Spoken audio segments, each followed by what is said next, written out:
Thank you for coming. Great turnout tonight. Really fantastic here for the second to the last Hilbert happy hour at the Boot Grill, Fort Collins. We have KCSU TV filming this today, so will be replayed. And I want to make sure you guys are aware that next week we will not have a show. And the reason is we're traveling to Las Vegas. We leave on Tuesday. The following week, we also have a problem with Tuesday because we play a match at Wyoming. So we will have that show on Wednesday. So it's the Wednesday prior to Thanksgiving. So I believe that's the 25th will be the last show. And then we're discussing whether or not we want to do another one for the NCAA tournament. But we certainly will have an NCAA watch party. The details of that have not been announced yet. We had a fantastic week in Ram Volleyball, and I'll tell you, I sent out a tweet saying this team continues to amaze me, and they really do. And I think they probably look at me during the game and don't think I'm amazed because I'm still being extremely stressed out about what they're doing. Sometimes, you know, for example, Axie Paletto made like one mistake during this last match, but it happened to be at a time when New Mexico was coming back to beat us. And I called a timeout, and I'm just like getting on Axie, you know what I mean? And it's like that was her only error of the entire night. So sometimes I need to get a little bit better at figuring the big picture out, you know? But she certainly had a great weekend and was named Mountain West Defensive Player of the Week. So that was really great of her. So give her a hand, even though she's not here. And I think the other player that really was outstanding this weekend was Acacia Andrews, and she was just incredible against Air Force. And it, you know, in the Air Force match, we knew that was a matchup advantage for us. Air Force's middles aren't physical enough to block our middles if we set them properly. And both setters, including Krystal, who's here tonight, especially Krystal, actually were really getting the ball to Acacia well, and Acacia was dominating that match and getting kills for us every time we needed them. And it was a very competitive match. As you saw, Air Force wins the first set, and it was, I think there were 15 ties in that game. Air Force played extremely well, and the reason they do is because they have two very, very good outside hitters, and their outside hitting tandem is as physical as anybody is in the conference. Statistically, they're not always great, and I think that's because, you know, Air Force just has to learn to be better. But they're both very physically talented, and they're both outstanding players. And when they play against us, they step it up, and they did certainly in that set.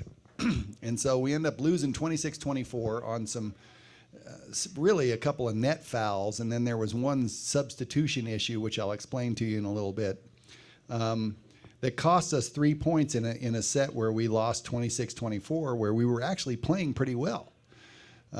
So we come back and we cross sides, and I tell my team we're actually playing pretty well. We just need to stay the course, and you know, eventually we can't control what Air Force does, how good they are, but stay the course. And we got up 6 points, and next thing you know, we win that set relatively easily. But Air Force was still competing well. Next set we win again. Third set we win again. And our team did a really good job of just getting back to center and not letting that first set disturb them. And we ended up winning a match in a place that's pretty hard to win. I mean, they've been winning a lot of matches there. So then we come back that night, go to class on Friday, leave Friday night, and we don't get into Albuquerque until 11:30, maybe midnight. Go to bed, sleep for 9 hours or so, hopefully. They slept. I think they probably do.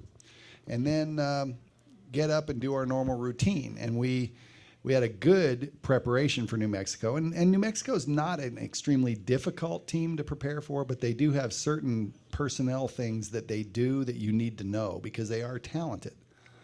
And we came out against New Mexico, and they scored a few points early, like where they're up 4-1 or something, and we end up coming back and beating them 25-10.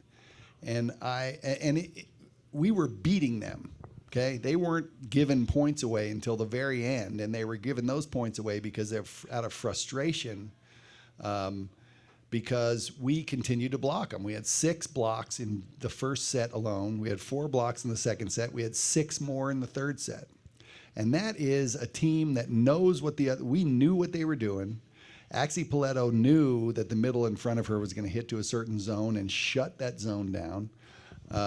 Their one outside hitter, Lauren Sowers, is a cross-court hitter that's been getting inside the middle blockers of most of the middle blockers in this league, and our middle blockers did not let her get inside. And so they block her a few times, and she starts hitting out of bounds because she's looking for a shot that isn't there. That's essentially what happens. They're looking for a shot that isn't there. So, and we also converted. We played good defense around the block. We converted those into points, and we did everything that you should do. The second set against New Mexico, a little bit shaky, only because we allowed them to have a comeback because we had a couple of problem rotations ourselves.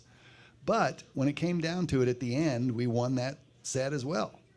And then we come out and get a lead in the third set and win that one relatively easily as well. So what we were doing with regards to our service pressure and our blocking was working. And I'm super proud of our team because we're playing great on the road because of maturity, because we are not giving a bunch of points away.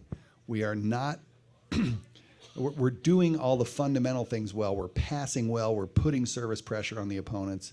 And when you do all that stuff, you force them to play their absolute best, and their absolute best is not good enough to beat us. So I'm excited. I think we still have not locked the championship. We got to win one more match, and I think that's probably going to happen. But but I'm not making any promises. So we play San Jose State on Thursday, and San Jose is going through some injury issues. They have one outside hitter who we didn't see last time we played them, and they play her one time per weekend. So I'm sure that it's an injury issue, and the trainers have told them she can only play in one match. You got to pick the match that you want her to play in. And on the weekend we played, they picked Wyoming, and it worked out well for them. They played very well against Wyoming, but she didn't play against us. I don't know if she'll play this weekend or not, but if she does, we'll get a chance to see her. But I've only seen the kid on film. But now they've got an injury issue with setters. And so now their best setter, who's a young lady whose last name is Meehan, she's only playing across the front row. And then they sub another setter in across the front row. So they're running a 4-2, which is one of the most basic offenses that people run usually when they're teaching, really young teams how to play. But it is a system that works, and if you don't want your setters to have to get back and play defense, which is what they don't want to do, it's probably the best thing to do. Now, that's what they've done in the last 2 matches. Will they do that this Thursday? We don't know. They'll throw different things at us. But, we're going to do our best to figure out what they're going to do, attack the things that we need to attack against them, and I think it will end up being a good match. Our team's playing well. They look fresh. We're trying to get them a lot of rest this week. So I think Thursday night's match will be really good. And then this is the only match we have this week. So then the players will actually get Saturday and Sunday off. All 3 of the coaches are going to go recruiting. We come back next week, and we leave Tuesday to play a match at Las Vegas on Wednesday. Come back Thursday morning early. Then we prepare for Fresno, who is pretty good. They've had a couple of nice wins, and we play them Saturday in an afternoon match. And at that match, if we have secured the Mountain West title by that point, we will do the trophy presentation at that match, just so you guys are aware that that's what's going to happen. provided we win another match between now and then, which I think we probably will. So that's what's coming up. And then, as you know, we go to Wyoming on the Tuesday before Thanksgiving. We have Iowa State at home on the Saturday after Thanksgiving, and that wraps up our regular season. The day after that, we'll do a watch party somewhere for the to see what the NCAA tournament draw is. I had a question about RPI. There are 3 teams in the Mountain West who have decent RPIs. We are now up at 31, which is good. I believe Boise State, if I'm not mistaken, is at 43. You got that back there?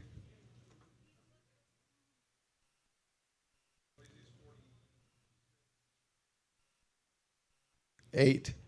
Yeah. So Boise 46, Wyoming 48. So those are considered bubble teams. The scary thing about that is that if Wyoming stays in the mid 40s and then we go in there to play them, they know that a win over us is really critical for them to possibly get in the NCAA. So they will be extremely motivated in Laramie when we play them on that Tuesday. So I'm pretty sure that's going to be the case, and that's going to be a very, very hotly contested match. So I'm excited to play it. We need you guys to come. Now, we have given tickets, or we have secured tickets for the people who are going on our bus, and we have 20 additional tickets that are going to go on sale in our ticket office tomorrow.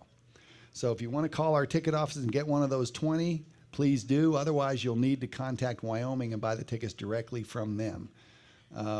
But I would suggest that you get tickets in advance just to make sure you don't drive up to Laramie and not be able to get into the 900-seat arena that they have there. So, but there are 20 that will go on sale in our ticket office tomorrow. So I'm letting you guys know that first. I'll send an email out tomorrow about that. But if you want to go to Wyoming, please go down there, make some noise for the Rams. We've got a couple of guests today, but one that was kind of a surprise today, so I want to just quickly introduce her so she can wave at everybody. Sarah Robinson is the young lady that we have adopted through Friends of Jacqueline Foundation, and she's sitting right over here. Can you wave?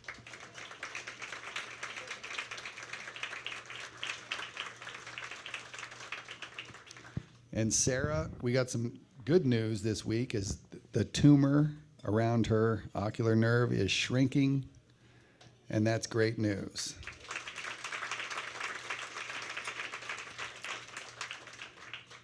Sarah went with us to Air Force. It was her birthday that day. Did you turn 11? Yeah. She turned 11 on that Thursday night. We kind of surprised her and took her on the bus with us. It was great. My other guest today I'm going to bring up right now is Krystal Jung, who is one of our setters.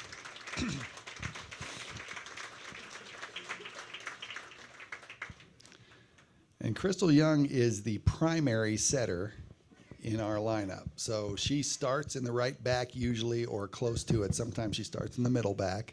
She sets more rotations than Dree does.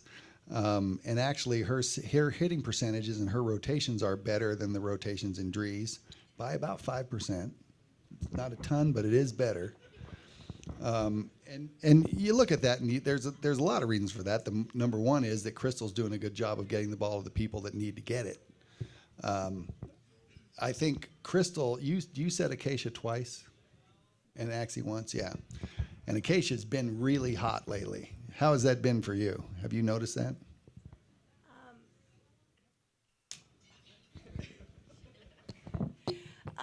Yeah, sorry, excuse my voice, I'm getting sick.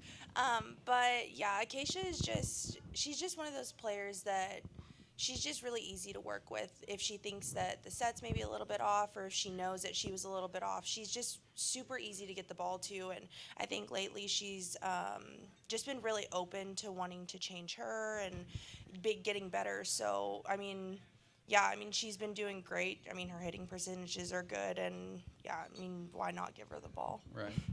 So you came in here, and I want to say this publicly because I think it's important to say, she may have had the most difficult job on the Ram volleyball team this year because she followed a really good player and stepped into some shoes. And I think you try not to let people make comparisons, but I know a lot of you do. And I will tell you this, that our team hitting percentage in conference right now is better than it was last year. And it's mostly because of this young lady right here. So she's had a difficult job, and we're in a system that we've never done before. And it's really, there's a simplicity to the way we're doing the 6-2, but that makes it harder for the setter. That's what people got to understand. There are less options for her to throw around and do. She's got talented kids around her, but there are less options, so she has to be very precise, and she's got to be really good at making decisions.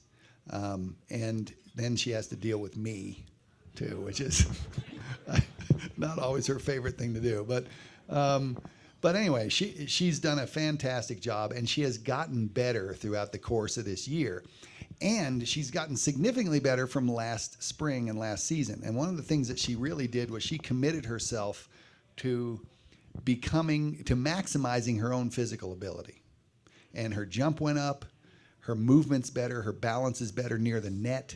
She does all these things that she needed to improve her athleticism a little bit to do.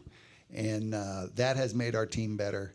And I think her ability to make decisions in rotations and do the right things at the right times is really improving as the season goes on. And we are, as you guys can see, a much different team now than we were a month ago, and certainly than we were 2 months ago. So, and I think a lot of it is Krystal's improvement. So give her a hand, please.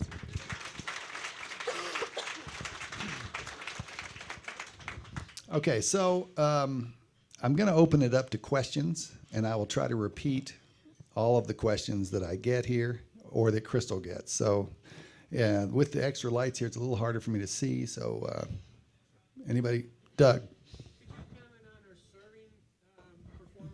Yes. He asked, can I comment on Krystal's serving performance? And she is the second highest scoring rotation on our team is her rotation. It's because she has a great combination of she doesn't miss, and she's also serving a very tough ball. Her serve is going into zone 1 and what they call zone 1-2 drop. But she can serve. I mean, you were serving line to line the other night, weren't you, against Air Force? She can serve other serves, but the one she's the best at is that. And she just is very, very good at it. She gets close to the line, she lasers the ball, and she doesn't miss.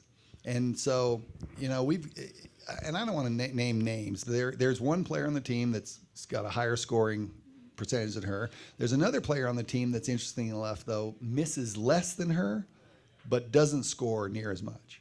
So there is this balance between toughness of your serve and missing. You don't want to go out and say, I never miss my serve, but then you're serving fluff the whole time, So she's got a great balance of both. Yes. When was the last time you lost a game to Air Force? A long time ago.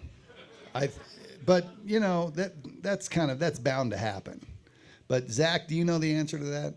The question was, when was the last time we lost a set to Air Force? It was 2004 in October. So 2004. So 11 years ago, we lost a set to Air Force. Yeah. Thanks, Bob, for bringing that up. The fact is, Air Force is better. You guys are all trained volleyball eyes. You can see it. They're a better team than they've ever been. It's not a crime to lose a set to a good team. And again, I like the way that my team bounced back from it because they weren't over there freaking out like, oh my God, we lost a set to Air Force. You know what I mean? What was it like? We knew that they were going to come out and play strong, which they did. They played out of their minds. And, we didn't play bad, but like he said, we got a couple of bad calls. And, it wasn't the end of the world. We knew that we just had to bounce back and come back and play Ram volleyball, and that's what we did. And then we walked away with the match. Okay. Yes.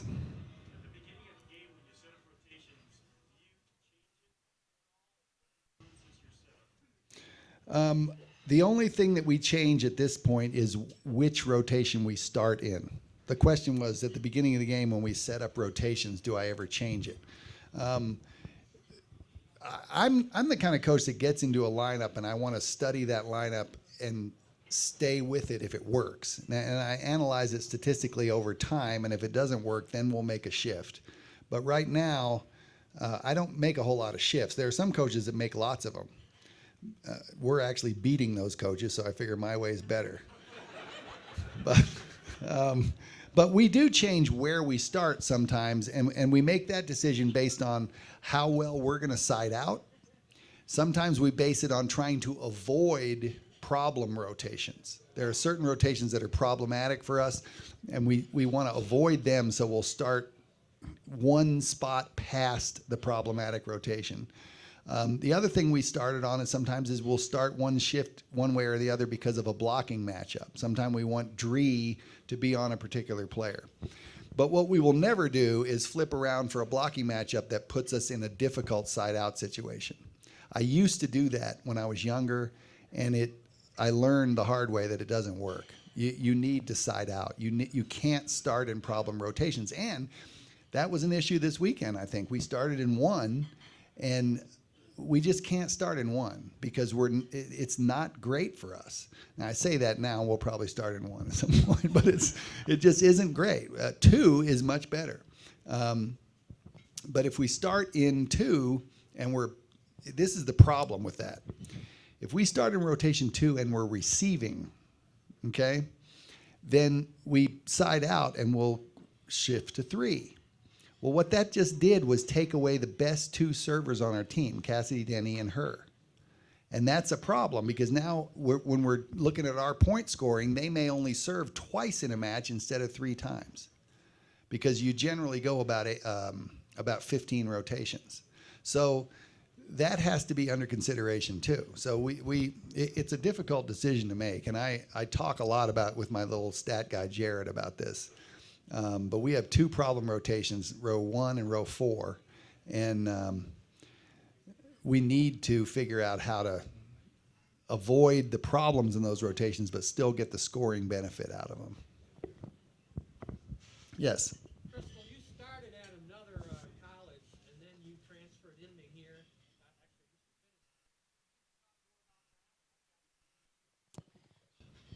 He asked how it was transferring from another college, starting there, and then coming to CSU, and how I got here.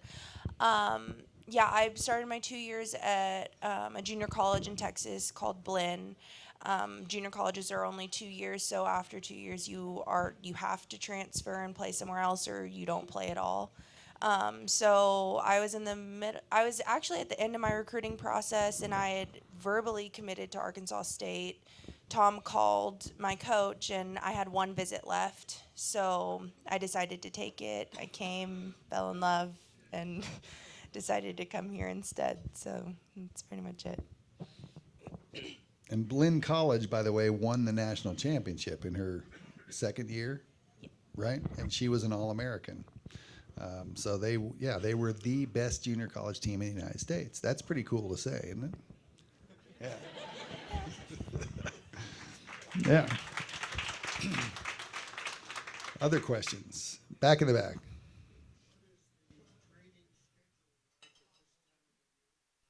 Good question, because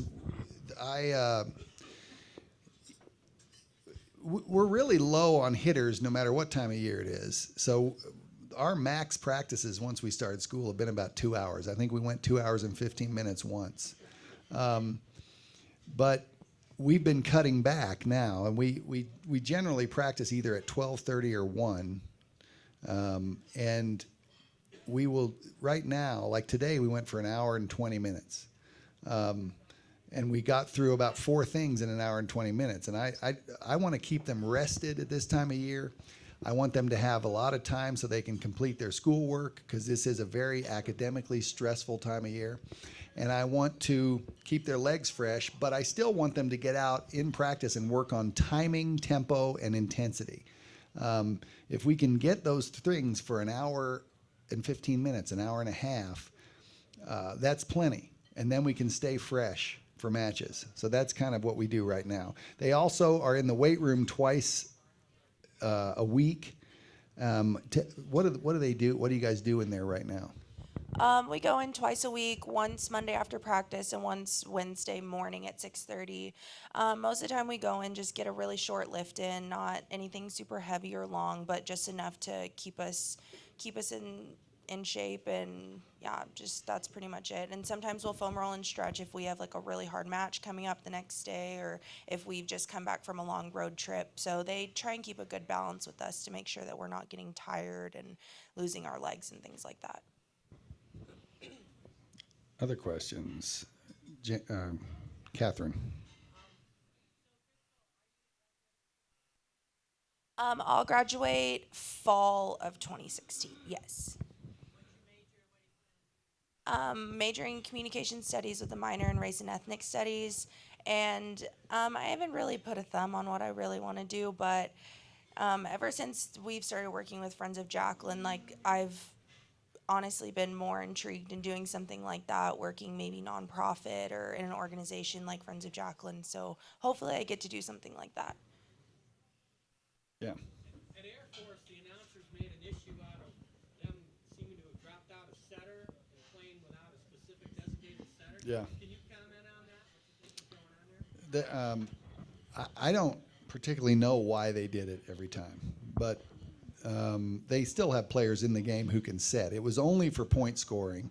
They don't use as many subs as we do in their normal rotation, so they can do those situational subs. But then he'll run out too.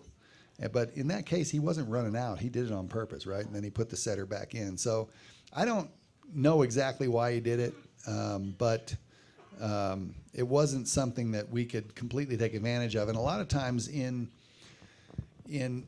when you're in point scoring, when you're serving, I've seen teams do this before. You can take a setter out of the game if you want to put a better blocker in, for example, and that will, and that those whoever comes into the game just does the setting. And what you're trying to do is just get a stop and get a swing at the ball, and a lot of times that person can do that for you. For example, we could do that with Sonia. She's a good enough setter. If we took the setter out of the game, she could set just the basics. But I don't generally do that. Back there. So the question was, or it wasn't really a question, it was a statement that Air Force's talent on their stream is really good. And that's good to hear. Every one of us, we're talking a lot about that amongst our coaches, about getting good talent for our streams, because there's more and more people watching those streams all the time. It's really getting to be quite a popular deal. And, for example, when where were we watching the Wyoming game at? Was that we were driving home from Air Force? No, I think we were in Boise. Oh, I thought it was just this last trip. We were watching Wyoming. No, we were watching Wyoming play New Mexico on our phones on the bus going back from our Air Force game. That kind of stuff is crazy, or maybe it was on the way up there and they played after. I don't know, but it's the fact that you can pull that up on your phone now and watch these streams, and you see what's going on and you can watch matches. I think it's quite cool. Yes. I set at Blinn. Yeah. Have you been a setter your whole career as a volleyball player? Yeah, in high school, I think my sophomore year I hit, but that's it. She does have very good hitting mechanics. I was praising her today on that. She does. She has a nice approach. She's smooth. She has a good arm swing. She doesn't get up as high as some of the players on our team, but she can hit. I mean, she was hitting in a drill today, doing a nice job. So, back at the Romy. Oh, yeah, that's a good question. The question was, is there a recruiting list online like scout.com or Rivals or something like that for volleyball? And there are some. There's one called richkern.com. There's another one, Volleyball Magazine online. They list their recruits. And then there's a website called prepvolleyball.com, which also has a big recruiting section. So those three are the most common that you see, and they will name. They don't talk a lot about the recruiting process, like you see in other sports. They don't really get into depth. They just list who the top recruits are. There is sometimes some commentary and strings, text string or chat strings and stuff on a particular player, but it's not like you see in Rivals and stuff where they get in depth into a player and interview them and that kind of stuff. You don't see that in volleyball. Yes.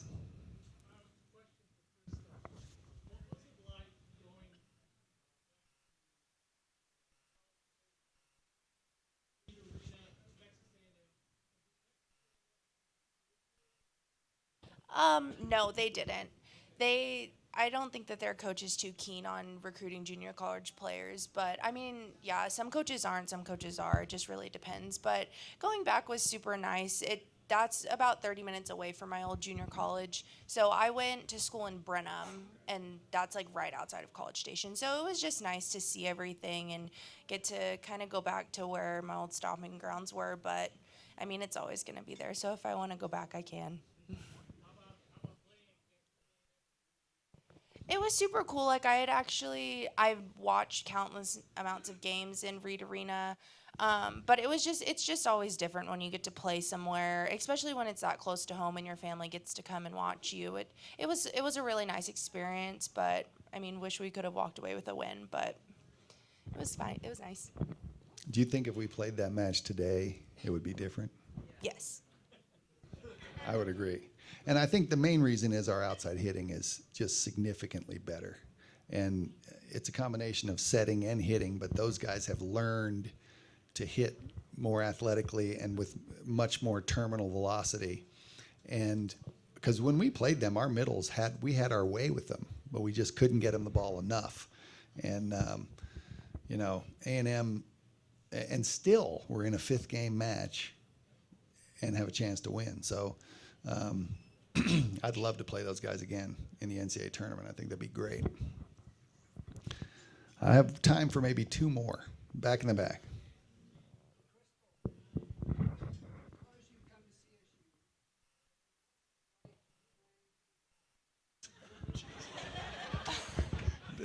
That's a scary one to ask Krystal.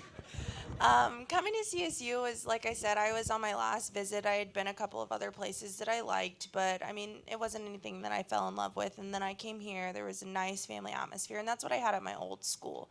So I was super close with my coaches. Had a really good relationship with all of my teammates. So that's what I was really looking for, and I found that here. And it came late, but it came. So I took the opportunity. And I mean, I don't regret it at all. I love it here. And I mean, playing for Tom, he's just a different type of coach that I've ever had, and every coach that you play for is different. Not every coach is the same. No coach is the same. So it's just something that you have to adapt to.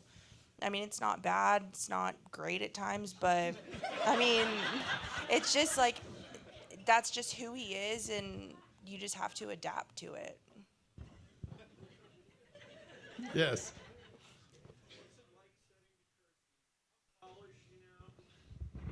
6'7". Setting her it's difficult just because tempos are different, and like every player is different. You can't set any middle or any right side or any outside the same ball.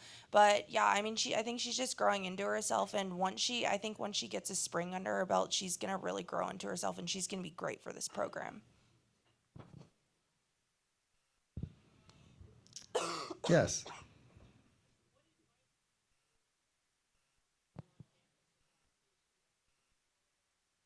Are you talking to me or Krystal? Okay, the question was, what advice does she give to recruits when they come on campus? I think the biggest thing is time management with academics and volleyball. I mean, it's just really hard to do. It's a really great experience, but it's not easy. So that's just the best thing that you can tell someone that's going to come into college and has never faced the academics or faced the level of volleyball that they're about to enter. So time management and just keeping a level head. You can't let yourself get too down or get too high. You just have to stay composed and really just do what you know you need to do. Doug, last question. You mentioned the substitution issue, I think, in Air Force. Yeah. Are you going to still I'm going to address that in my officiating talk. So I have 2 trivia questions. One is simply about Texas players. Raise your hand if you can tell me one player that we had from Texas besides Krystal. Yeah, it was Marley. I don't know who said that first. Back there in the back? So, Krystal, thank you. You can go back and finish your dinner. The issue at the end of the Air Force match, so we had a couple of crazy things happen. One was about in the middle of that match, you may have noticed me just go ballistic on the down official. Well, she called, their outside hitter hit the ball into the antenna. And she said that our right side blocker jumped up and touched the antenna with her hand. And I mean, it's absolutely no way that happened. And I let her know that there's absolutely no way that happened. So she was telling me it happened, and then the up official, to his credit, called everybody over for a conference. He asked the lines people, because a lot of people have a better view than she does standing right under it. You know what I mean? And so I think it was the linesman on the Air Force side clarified that even if her hand did hit the antenna, the ball hit it first. And so we were given that point, okay? So then I think she had kind of a thorn in her side after that. And she started calling some net calls. Then she called a net call against Air Force, but the up official overruled it and said, no, it was Axie Paletto. And I was a little perturbed about that, but I found out by asking Axie, it actually was Axie Paletto, so they got that call right. Then there was the substitution issue, and this involved Krystal and Sonia. And, you know, the objective is to keep the game going, right? And you think, okay, in most games, the scores and the down officials are pretty good. They keep track of what's going on. Well, Sonia and Krystal run up to the sideline, and yes, they're supposed to wait until they're beckoned into the game. I don't know if you didn't get beckoned or what happened, but they went up there in their normal cadence and normal rhythm that they go in for a substitution and went in the game. And then the next play, we score a point with Dree serving, and Dree's our best server in our highest point scoring rotation. So think about that. And this is at the end of the Air Force first set. And they said, hey, number 10 is not supposed to be in the game. We didn't get her sub. And I'm like, what are you talking about? She said, they have to stay here until they're sure that we get the sub. And so that is true. You know, it's up to us to make sure that our subs are reported. But I can't remember. I mean, I have to go back 15 years to find a situation where that actually happened. Somebody snuck into a game and nobody knew, you know? But because they didn't get the sub and she was in the game, we had to take the sub out. And then we were penalized the point that we just scored. So that was taken away from us. And then Air Force was given the side out, and then I was allowed to make the sub. And so that cost us a point in our best point scoring rotation. And so there are like 3 or 4 of those things happened in that set, and it was such a close set that, and then Air Force ended up winning it. And I don't want to take any credit away from them because they played very well.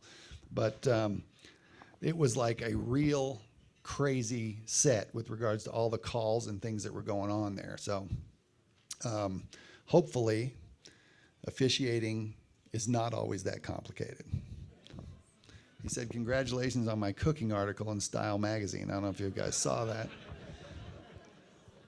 You know, and I because of our program's relatively high profile, we're in the paper a lot. There's magazine articles or whatever, but I was never more excited than to go get that Style magazine and look at the cooking article. So anyway, all right, I'm going to shut it down now. Thank you guys for coming tonight. Appreciate it. See you on Thursday against San Jose State. And remember, we don't have a show next Tuesday.